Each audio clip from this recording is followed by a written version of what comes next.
ndenge nalobaki na ebandeli ya journal bandeko ya mouvement de libération du Congo babengani François Mwamba mokolo ya lelo après réunion ya collège de fondateurs na suka ya masolo micro ya Imar Mongaba na Thierry Landou ezalaki tendu na Germain Kaminga chargé à communication à MLC P à Lobby Boye bolanda reportage oyo. L'élo le 18 avril 2011, collège des fondateurs et un mouvement de libération du Congo et Sanganaki pour na Kosolola na o Italie crise oyo parti ezali ko vivre. Dans na katia réunion na ba décision misatu ezwamaki oya liboso collège des fondateurs et un mouvement de libération du Congo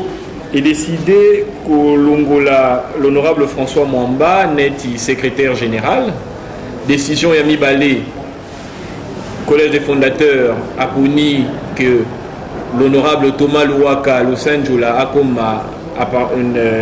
Akoma donc secrétaire général et un mouvement de libération du Congo.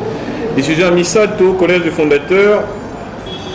et Tindi secrétaire général Thomas Louaka Asala Nyoso Oyo et Sengeli Pote parti Ezonga